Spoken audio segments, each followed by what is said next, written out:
Hello friends, आज हमारे बीच में मानस जी बैठे हैं जिन्होंने मई 2023 में इतिहास रच दिया।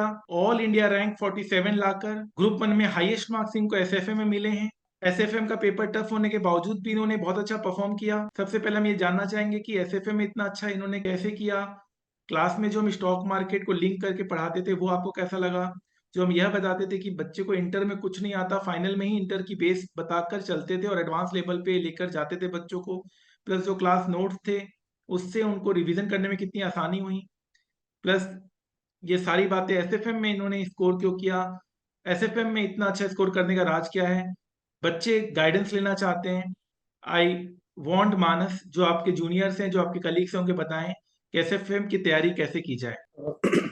सर एसएफएम में जो मेरी जो शुरू से अप्रोच थी कि वो थी एसएफएम में जो चैप्टर है वो कंपैरेटिवली कम है एफआर से। तो मेरे को था कि F SFM should be my one of my scoring subject. तो मैंने शुरुआत से ही ऐसे इसको पढ़ा कि मेरे को इसमें अच्छे मार्क्स स्कोर करने हैं। और जहाँ तक कंसेप्ट की बात है तो मेरे को था कि मेरे कंसेप्ट क्लियर होने चाहिए क्योंकि उसी से मार्क्स अच्छे स्कोर हो पाएंगे। और क्लास क्लास में भी मैं ऐसे पढ़ता था कि जैसे कि मैं एक तरह से असल में ट्रेडिंग कर रहा हूँ या इन्वेस्टमेंट कर रहा हूँ, क्योंकि पढ़ाया भी उसी अप्रोच से जाता है। कभी भी फॉर्मूलाज पे जैसे आपने कभी फोकस ही नहीं करा, आपने सिर्फ यही बताया कि फॉर्मूलाज कैसे ड्राइव होते हैं, उनका पीछे रीजन क्या होता है। तो उससे एक बहुत अच्छी अप्रोच हुई कि कम मतलब कम तो नहीं कहेंगे, मतलब कंपैरेटिवली कम एफर्ट लगा, क्योंकि वो आपको कंसेप्चुअली आपने पढ़ाया उसको सारे सब्जेक्ट्स को, स्पेशली जो बड़े बड़े चैप्टर्स थे। फॉरेक्स हो गया या पोर्टफोलियो हो गया, उसमें जैसे पोर्टफोलियो एक बहुत फॉर्मूलाज वाला चैप्टर है, तो वो भी एक अच्छे अप्रोच से जब स्टार्टिंग में अपनी लीग में शुरुआत करी पढ़ने की, तो इसमें आसानी हुई पढ़ने में। और जैसे कि मल्टीपल रिवीजन्स और मॉक टेस्ट लिखने, जो आपके मॉक टेस्ट आते हैं आपके ग्रुप में टेलीग्राम वाले, वो सॉल्व किए आपके एडिशनल क्वेश्चंस जो आपने दिए थे, वो भी सॉल्व किए। उन एडिशनल क्वेश्चन में से काफ़ी क्वेश्चंस तो आईसीआई मॉक टेस्ट में भी थे, तो उससे काफ़ी एक कॉन्फिडेंस बूस्ट हो जाता है कि हाँ हम सही पढ़ रहे हैं और सही तरीके से पढ़ रहे हैं।